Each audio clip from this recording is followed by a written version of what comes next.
Friends, Akbar को मुग़लों का सबसे महानतम शासक माना जाता है।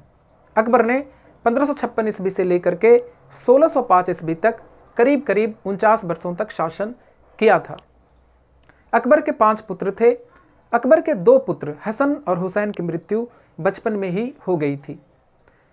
अकबर के 2 और पुत्र मुराद और दानियाल की मृत्यु ज़्यादा शराब पीने और ओपियम का सेवन करने के चलते हो गया था।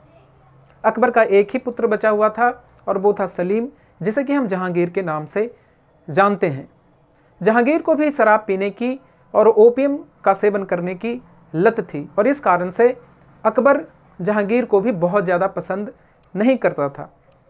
सलीम का एक बेटा था जिसका नाम था खुसरू।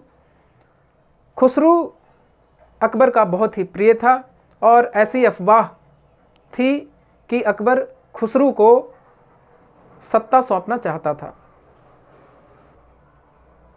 जहांगीर मुग़ल सत्ता को जल्दी से जल्दी हथियाना चाहता था और जब अकबर दक्कन के अभियान पर था तो जहांगीर ने विरोध कर दिया और इलाहाबाद को अपनी राजधानी बनाई। इलाहाबाद से जहांगीर ने अपने नाम के सिक्के भी जारी किए। जहांगीर का संबंध अबुल फजल से, जो कि आईने अकबरी के लेखक हैं, काफ़ी ख़राब था और जहांगीर मानता था कि अबुल फजल उसका उत्तराधिकार का विरोध करते हैं। जहांगीर ने बीर सिंह बिंदोला को अबुल फजल की हत्या के लिए भेजा। अबुल फजल जब दक्कन से वापस आ रहे थे उस समय उनकी हत्या कर दी गई और उनके सिर को काट करके बीर सिंह बुंदेला ने जहांगीर को इलाहाबाद में भेंट किया। अकबर ने जहांगीर के विद्रोह को कूटनीति से संभाला और बाद में उसे क्षमा कर दिया।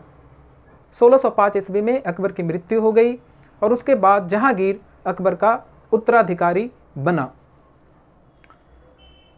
जहांगीर अपने ही पुत्र खुसरो से काफ़ी इनसिक्योर था और इसका कारण यह था कि खुसरो कुलीनों में भी और राजपूतों में भी बहुत लोकप्रिय था। खुसरो को उसी के घर में नज़रबंद कर दिया गया। खुसरो ने विद्रोह किया और लाहौर के तरफ मार्च किया। युद्ध में खुसरो को पराजित कर दिया गया और उसे गिरफ्तार कर लिया गया। गिरफ्तार करके उसे दिल्ली लाया गया। दिल्ली की सड़कों पर जंजीरों में जकड़ कर हाथी पे बिठा करके उसे घुमाया गया। खुसरो के सैकड़ों समर्थकों को भी सूली पर चढ़ा दिया गया। बाद में 1607 ईस्वी में खुसरो को अंधा कर दिया गया। अंधा करने के बाद खुसरो को कैद में रखा गया और बाद में उसकी कस्टडी नूरजहां का भाई आसफ खान को दिया गया। आसफ खान से उसकी कस्टडी फिर खुर्रम को मिली, जिसे कि हम शाहजहां के नाम से जानते हैं। शाहजहां नहीं चाहता था कि उसका कोई कंपटीटर हो और उसके आदेश पे खुसरो की गला घोट करके 1622 ईस्वी में हत्या कर दी गई। शाहजहां यहीं पर नहीं रुका और बाद में उसने खुसरो के पुत्रों और दानियाल के पुत्रों का भी हत्या करवा दी। शाहजहां नहीं चाहता था कि कोई भी ऐसा व्यक्ति बचे जो उसके उत्तराधिकार को चैलेंज कर सके। इस तरीके से शाहजहां ने मुग़ल वंश में सत्ता के लिए भाइयों की हत्या की परंपरा शुरू की।